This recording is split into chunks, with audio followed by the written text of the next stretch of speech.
Hello, welcome to Pirates of the ... We are going to talk about an amazing pirate, a pirate among pirates, the most successful pirate of the Golden Age, as far as it goes to taking the most prizes, and that would be, well, it's the Dread Pirate Roberts himself from the Princess Bride movie, Bartholomew Roberts. Yeah, he was the inspiration for that, for the Dread Pirate Roberts. Um, Bart Roberts, sometimes known as Black Bart, was a Welsh pirate. He had taken 400 prizes in his career, and he had raided ships across the Americas, West African coast, all up and down the West Indies.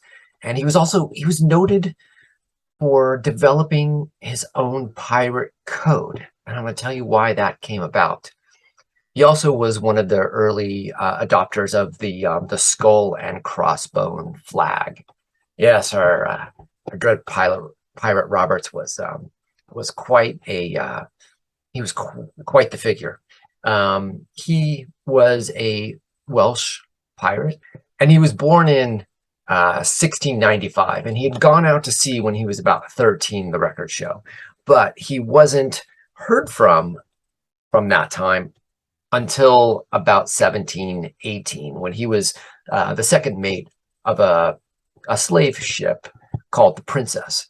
The Princess was captained by Abraham Plum, and while Roberts was on board this slave ship, working as the second mate, it was captured by pirates.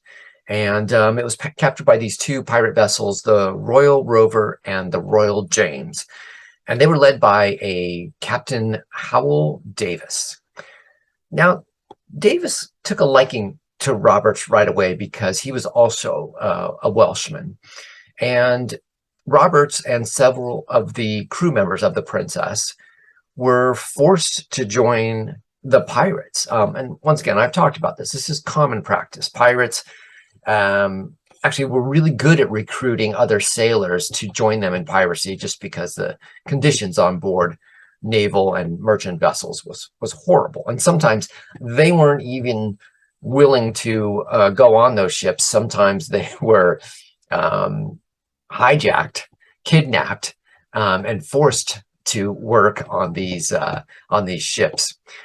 So it was pretty easy for the pirates to, when they captured a ship, to bring a portion of their crew on board as pirates. Now, Captain Davis, he had realized that Roberts had a fantastic ability to be a navigator, and also took to consulting with him on other matters of the ship. He was also able to basically find a confidant in Roberts, because they were the few people on board that could speak the Welsh language, and thereby keeping their conversations hidden from the English and the rest of the international crews that were on board Davis's ship. So, in the beginning, Roberts might have been a reluctant pirate, but he quickly came to see the advantages of this new lifestyle, and then he saw it as a great opportunity for himself. So they traveled together for a bit, and then Robert's captain, this Davis character, he was ambushed when they were on the island of Principe,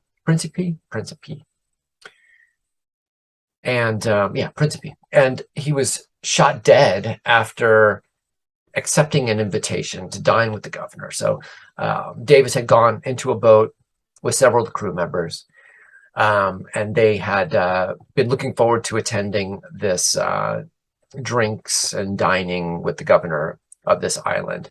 But the governor had found out that these were notorious pirates and decided to take matters into his own hands and ambush them. Davis was killed, and so when news of this got back to the crew of Davis's ship, they had quickly elected Bartholomew Roberts as their new captain. He was just an outstanding seaman, so they just quickly got behind him. Now, Roberts, in his first order of the crew, was to avenge the death of Captain Davis, who actually was a friend to Roberts just in this short time. I think it was about 6 weeks he had been on board the ship. And Roberts and his crew, under the cover of darkness, they landed on the island and they massacred the people there. They killed a large portion of the male population, and they stole many items of value, anything that they could carry away. And then going back onto the ship and sailing away, he would go on within just a matter of a week, take 3 more ships. And his success and bravery had his crew declaring that Roberts was basically pistol proof. You know, they had easily taken over ships as they were traveling around this area. So they took a vote after that. And now that they had had some success and they were all happy, they decided to head over to the West Indies. And as they were on their way to the West Indies, they happened along a fleet of 42 Portuguese ships waiting to be escorted by 2 70-gun men-of-war ships that had yet to arrive in that location. So Roberts and his crew took one of the vessels, and he went to the master of the ship, and he ordered that man to point out the richest ship in this 42-ship fleet. He pointed out this ship that had about 40 guns and a crew of 170, and Roberts and his men were able to board it and capture it. And the ship contained 40,000 in gold coins and jewelry. And one of these pieces of jewelry was a large cross that was set with diamonds, and it was meant for the King of Portugal himself. Now, Roberts, captain of the ship, he decided to keep this trinket for himself. Roberts and his crew then decided that they would head over to Devil's Island, which is off the coast of Guinea, and they wanted to spend some of this booty that they had gotten. And then after that, a few weeks later, they headed into a river where they captured a sloop, not a large one, but about 16 guns. And then shortly after that, so then they're cruising around. They have this Royal Rover ship that is basically his flagship, and then they captured this sloop, sorry. And then they had sighted this brigantine. It looked like an amazing prize. So Roberts and about 40 of his men took the captured sloop and pursued this brigantine to catch it. And they left Walter Kinney, one of the crew members, in command of the Rover. Well, unfortunately, Roberts' sloop became windbound for about 8 days, and the ship escaped. And when Roberts and his crew finally returned to look for the Rover, it was gone. Kennedy had sailed it off and took all of the loot. Well, Robert and his crew that remained, they renamed this sloop that they had just captured they called it the Fortune. And then they agreed on some new articles that Robert had written down. And these articles are known as the Pirate Code, which they all swore to on a Bible to uphold. Let me just read you a few highlights of this code, because these are important. This is kind of the beginning of the journey of the pirates to become basically a pirate society. This is putting some order into what they were all about and how they would exist with each other. So in the first part of the code is that every man would have a vote within the affairs of the ship. And then every man in turn would have one share of all the prizes that they took aboard. And then they also had a code that if one of them had defrauded the company of pirates, or stole from one another, that they would be marooned as punishment. And if it was towards a very grievous case, then there could be some torturing. There could be slitting of the ears of the nose if they were found guilty. And When they did get marooned, it was usually not on an uninhabited place, but somewhere that they would be sure to encounter some hardships. So all in all, they really, had a nice little, you know, way of punishing the people that had stolen from them, to keep the pirates in line of the crew. They also, or Roberts in this respect, did not allow any games of dice or cards for money on board the ship. He also had a strict lights out at 8 o'clock at night. So candles were extinguished at that point in time, except for those that were on watch or attending to something of their work duties.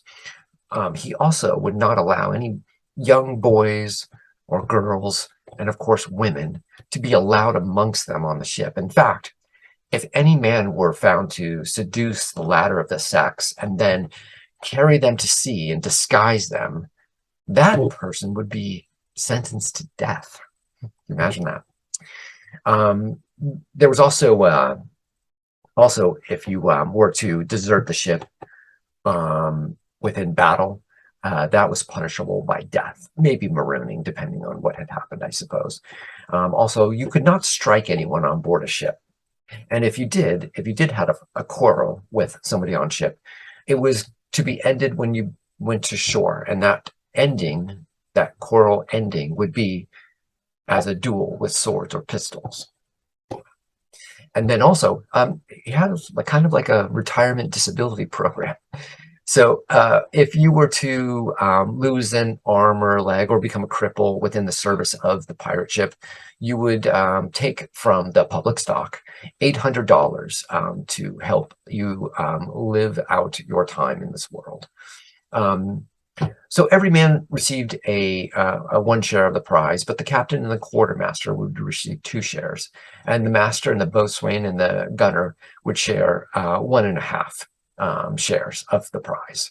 And then one of his last pirate codes was that the musicians would always have a rest, always not work on the day of the Sabbath.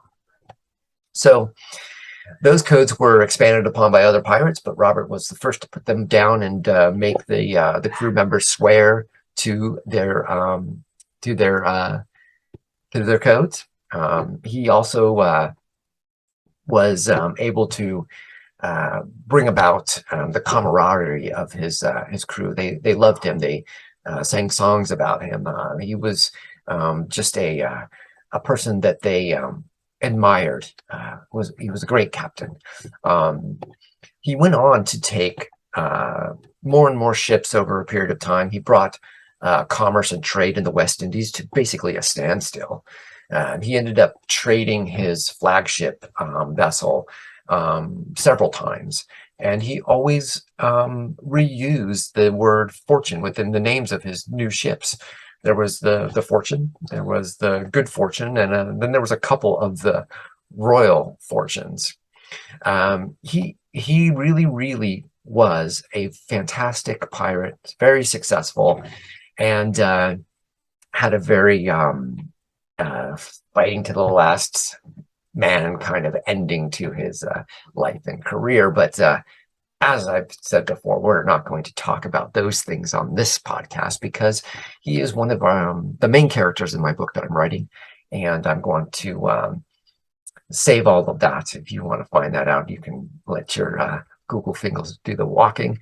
But in my story, he goes on to live a life and have more adventures than he did in the golden age of piracy. So you can email me at darkgravitystudios@gmail.com. The book is coming along really well. I've been writing a lot, and I have that deadline of late October, actually Halloween, that this will be finished, and I am very excited to continue sharing this with you. We have more pirates coming up, more biographies and information about them. I can't wait to tell you about some of the next upcoming pirates. And so I hope you go out there, live the life of the pirate, and I will be talking to you real soon.